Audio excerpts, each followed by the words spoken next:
A palavra da nossa meditação dessa noite se encontra no Evangelho de João, capítulo 18. Aqueles que preferirem fazer uso da sua Bíblia, fiquem à vontade, nós estaremos projetando o texto. Evangelho de João, capítulo de número 18, nós vamos ler dos versos 1 a 13.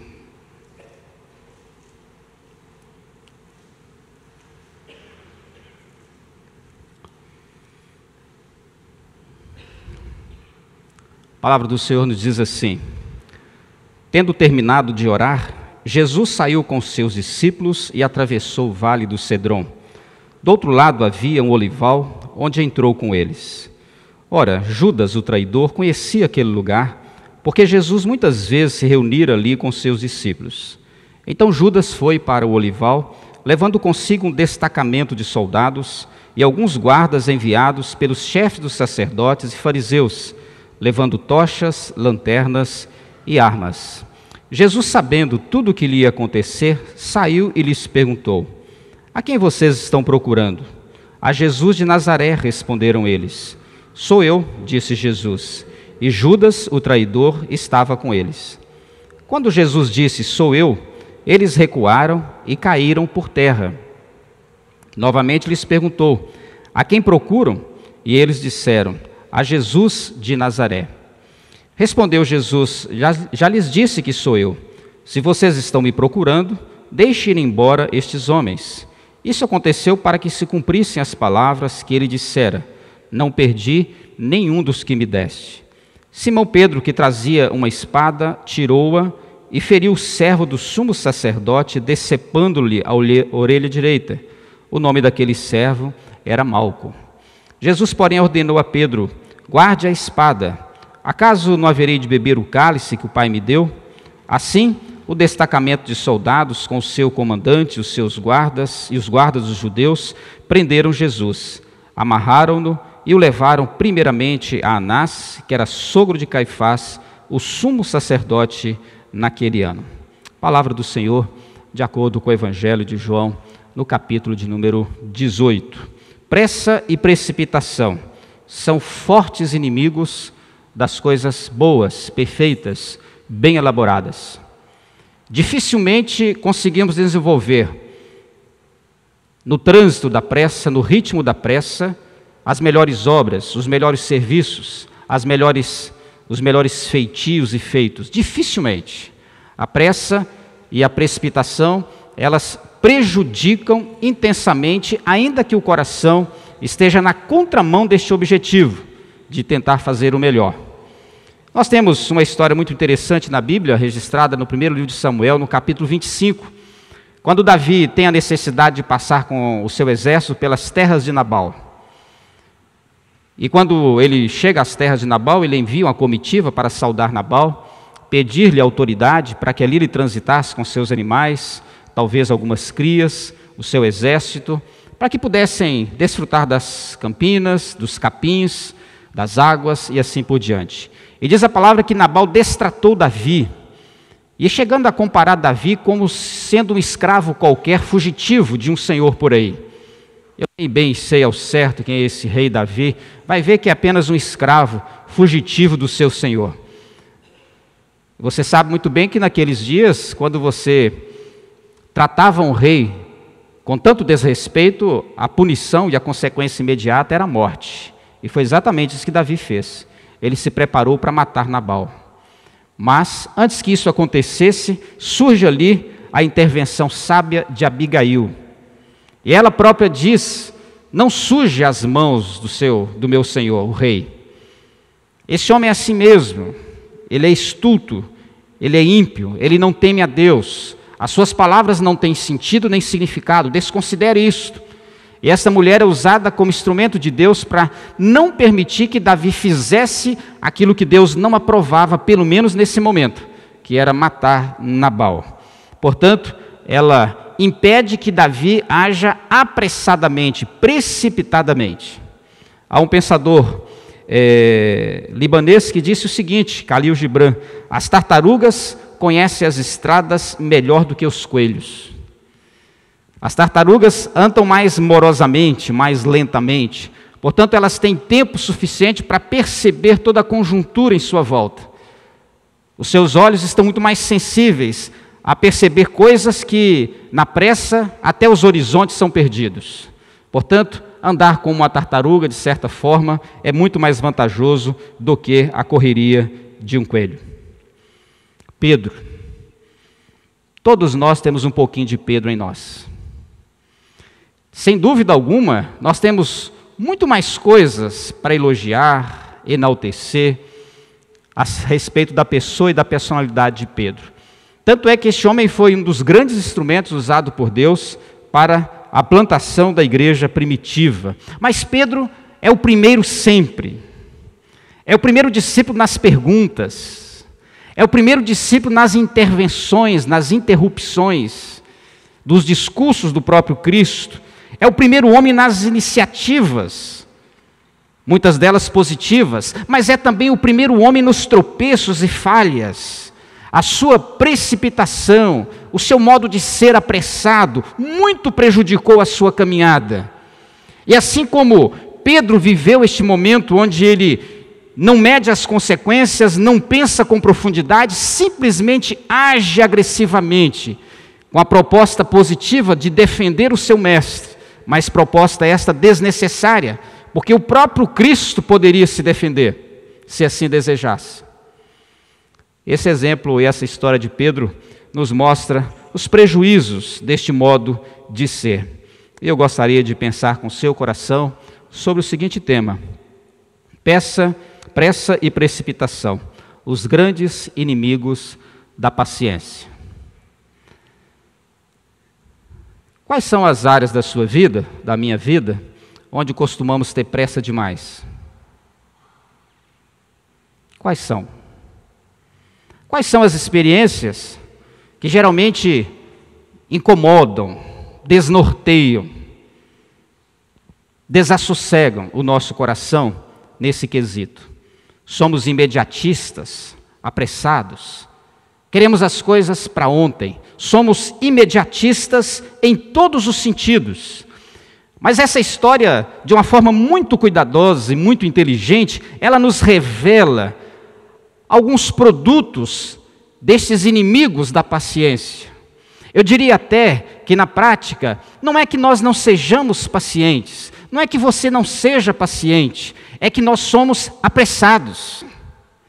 Nós temos certa paciência em nós, mas o grande problema é que existe mais pressa, mais imediatismo, mais precipitação do que a própria paciência. E aqui, na tradução dessa história, eu encontro algumas lições. Primeira coisa, que essa pressa e precipitação, os grandes inimigos da paciência, elas acabam revelando dificuldades ocultas do coração. O modo impensado e irrefletido de Pedro de agir revela que existem problemas dentro do seu coração. Existem algumas coisas escondidas, não tão reveladas. Diz a palavra no verso 10 que Pedro trazia uma espada. Ele tira essa espada e fere o servo do sumo sacerdote, cortando-lhe a orelha. Imediatamente, verso 11, Jesus ordena: Pedro, guarde essa espada. Acaso não haverei eu de beber o cálice que o Pai me deu? A pressa e a precipitação revelam o que há de mais sério, mais profundo dentro de nós. Muitas vezes na correria, na imediatice das coisas, com o uso particular da palavra, nós revelamos aquilo que é surpreendente em nós. Ninguém imaginava que Pedro pudesse agir dessa forma. A sua atitude é inesperada, surpreende até o próprio Cristo. Tamanha precipitação. Quem poderia esperar, prever ou imaginar que Pedro fosse agir com tanta violência? Por mais carnal que ele fosse, ninguém poderia criar essa expectativa com respeito à personalidade de Pedro. De fato, havia no coração de Pedro, preste atenção, uma predisposição no coração. Isso é perigoso dentro de nós. Há uma predisposição para a violência. Há uma predisposição para a agressividade. Está ali, às portas. Basta um empurrãozinho para que ela apareça. Ele carregava uma arma. Dá para você imaginar Pedro carregando uma espada? Ou ainda, como alguns comentaristas dizem, que ele tenha tomado espertamente a espada de outro soldado.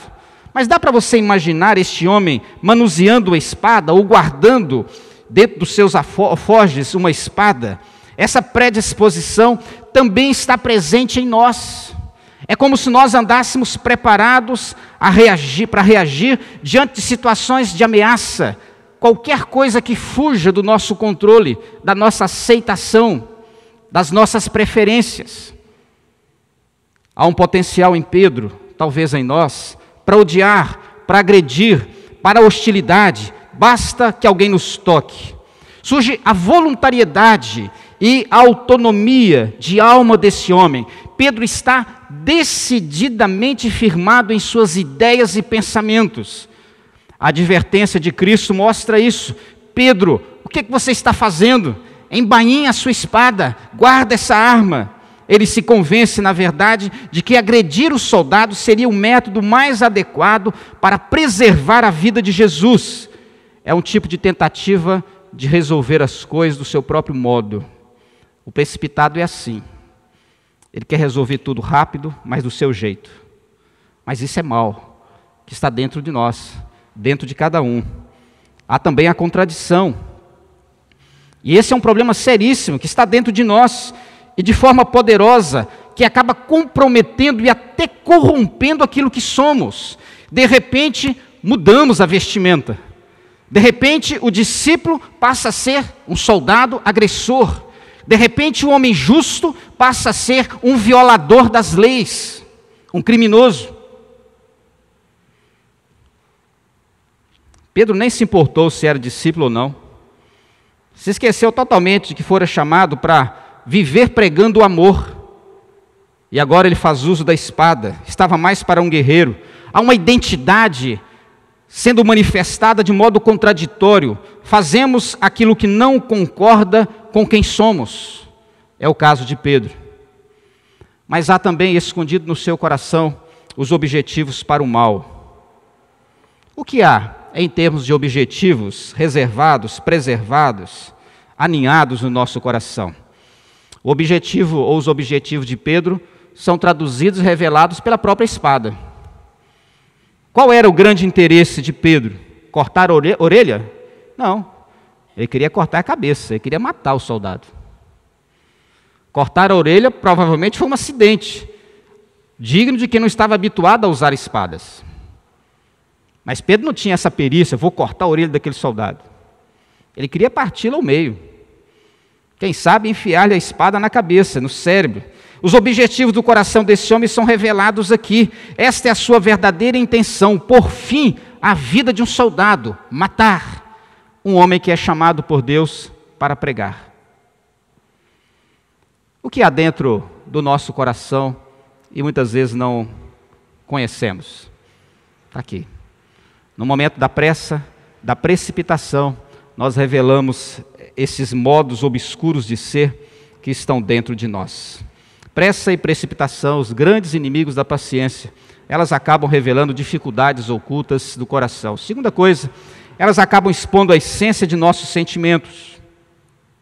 Se Pedro trazia uma espada, tira essa espada e fere o servo do sumo sacerdote, revela sim então a palavra que os sentimentos de Pedro passaram a decidir as atitudes de Pedro. E eu sei, analisando a coisa assim, porque eu também tenho um pouquinho de Pedro, às vezes eu sou meio nervoso, a minha felicidade é que eu não tenho espada. Está rindo de mim? Mas você também é. Tem uns irmãos aí nervosinhos, né? Aqui na igreja não, aqui na igreja ninguém é nervoso. Ô pastor, que paz. Mentiroso. A mulher dele é que o diga. O sujeito é nervosinho, a mulher também. É. Aqui não, aqui está todo mundo perfumado, cabelinho penteado, creme, gel, etc. Blazer, né? Paletó, disfarça bem. Mas nós somos assim, nervosinhos. Os sentimentos de Pedro fizeram com que Pedro passasse por cima de toda razoabilidade. Primeiro, o sentimento de maldade. Ele estava raivoso, irado, enfurecido. Ele decepa a orelha de um soldado com a clareza, ou com a clara intenção de decepar a cabeça. Ele age com total impiedade, ele é desumano, ele comete uma barbaridade. Pedro é totalmente maligno. E como há maldade em nós às vezes. Ainda mais se toca nos nossos pupilos, nas nossas importâncias. Jesus era muito importante para Pedro, era um grande amigo, parceiro. E Pedro se coloca de uma forma equivocada para manifestar também o seu zelo e a sua amizade. Há também aquele sentimento de prepotência, imaginando que a espada resolveria todas as coisas. E este é o problema da precipitação e da pressa. Nós cremos piamente que agindo assim, as coisas serão resolvidas, e não são. Aliás, diga-se de passagem, são complicadas. Mais ainda, não se resolvem coisas desta forma, não é com espada nas mãos. A ação de Pedro exerce uma superioridade, uma supremacia sobre a ação do próprio Cristo, sobre a própria reação dos soldados e especialmente sobre a ação do Espírito Santo na vida. A minha ação, carnal como é, maldosa como é, ela prevalece, sobrepõe a própria ação do Espírito dentro de mim. Os sentimentos de Pedro, movido pela pressa e pela precipitação, eram caracterizados também pelos extremos.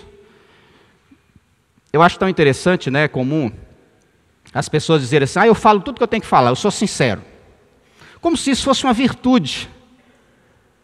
Ser sincero é virtuoso, mas junto com a sinceridade tem que haver sabedoria, tem que haver moderação.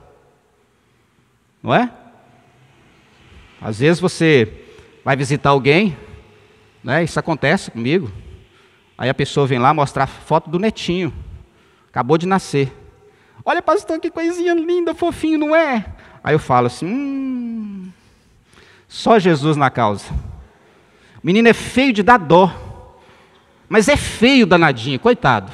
Ele precisa de um grande milagre, é feio mesmo. E qual o problema de ser feio? Ser feio é igual ser bonito. Né? Uma questão de ótica. Aí eu olho e fico ali naquela salivação para ver o que eu falo, né? Falei assim, mas não é que a senhora tem razão? Ai, meu Pai do céu, só Jesus para me perdoar nessa hora.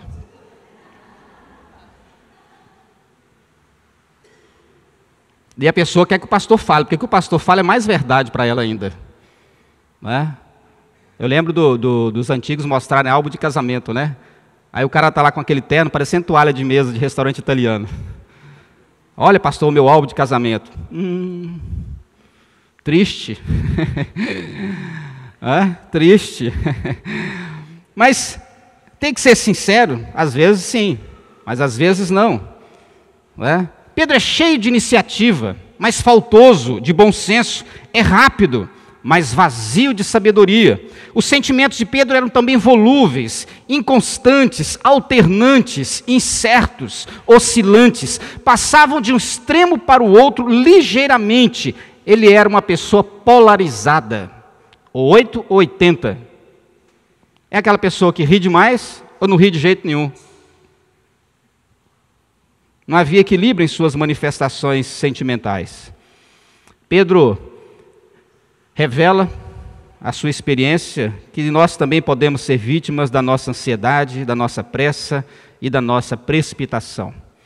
Ele não permitiu que o seu coração, que a sua mente refletissem antes sobre o que fazer e como fazer. Agiu por instinto, irrefletidamente, pela maldade alojada e patrocinada pelos sentimentos do seu próprio ser. Ele deu vazão àquilo que ele tinha de pior. A precipitação e a pressa são inimigos da paciência, e elas acabam expondo a essência de muitos sentimentos. Terceira e última lição, elas acabam identificando a impulsividade das atitudes. Não deu nem para pensar. Quando Jesus olhou, a orelha do soldado já estava no chão, ou quem sabe pendurada. Sangue para todo lado. O mal já tinha sido realizado. Ele feriu o servo do sumo sacerdote, cortando-lhe a orelha. Mas a palavra de Jesus, guarde a espada. você não vai me impedir de realizar aquilo para o qual eu estou comissionado a realizar. Eu vou morrer na cruz, e você, Pedro, não vai me impedir. Nos evangelhos sinóticos, a Bíblia vai dizer: Pedro, todo aquele que faz uso da espada, debaixo da espada vai perecer. Pedro age impulsivamente, instintivamente. E esta atitude revela o lado, ou quem sabe a inteireza, da sua imaturidade, do caráter irrefletido de Pedro. Agiu sem pensar, sem analisar, sem aprofundar-se em questionamentos, sem avaliar o que seria ideal naquele momento. Se você fizer um apanhado da história de vida de Pedro, há outros exemplos. É Pedro que se propõe, por exemplo, a andar sobre as águas. Senhor, manda que eu tenha contigo, que eu encontre contigo. Ele que propõe a Jesus. É o próprio Pedro que quis impedir Jesus de enfrentar a própria condenação, o próprio Calvário. Quando ele disse que essas coisas não pertencem a Deus, mas pertencem ao diabo, o próprio Cristo disse isto. Foi Pedro que agiu com rejeição, com recusa, quando Jesus se propôs a lavar os seus pés, depois de lavar os pés de todos os outros discípulos. Sempre Pedro, um homem impulsivo nas suas atitudes. Ele sempre o primeiro a responder às perguntas. As suas atitudes eram rápidas, impelentes, incontidas e impacientadas. Pedro era a legítima impaciência personalizada. Mas aqui especificamente, talvez na nossa vida prática, essa impulsividade ela produz atitudes inconvenientes e inoportunas.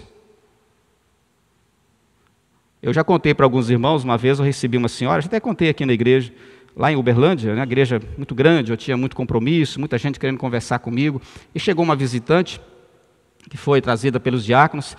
Pastor, essa senhora queria conversar com o senhor rapidinho, queria uma oração e tal, e ela falava de uma igreja que ela estava frequentando, onde o pastor dizia para ela que se ela não se batizasse, que o filho dela seria amaldiçoado. Então você tem que batizar, se você não batizar, seu filho vai morrer, seu filho vai ser amaldiçoado. Ela estava com um vestido longo, barrigudinha, e fala, assim, meu irmão, foi o seguinte, eu vou orar pela senhora aqui, e eu vou garantir em nome de Jesus que essa criança que só está esperando não vai ser amaldiçoada. Ela virou e falou assim, mas eu não estou grávida. Vamos orar, irmã. A gente ir com pressa, muita sede ao pote é um problema. Atitudes inconvenientes, atitudes responsáveis e passíveis de repreensão, tanto é que Jesus usa essas palavras repreendendo Pedro. Atitudes inapropriadas e contrárias à necessidade de cada momento. Estão aí os produtos dessa impulsividade nas atitudes. Uma leitura ainda mais ampla. As atitudes de Pedro são incoerentes com a identidade que ele carregava sobre si mesmo. É típico de um discípulo cortar orelhas. As atitudes são contraditórias, são impensadas para quem deveria, por natureza e pela própria convivência discipular com Jesus, ter sabedoria para distribuir. Mas ele não tem nem um mínimo para usufruir. São inconsequentes. Pedro não mede, não pesa na balança as consequências de suas atitudes. E esta sua falta e ausência de reflexão acaba por ceder à força dos seus sentimentos volúveis como era, e especialmente produzindo atitudes extremamente prejudiciais.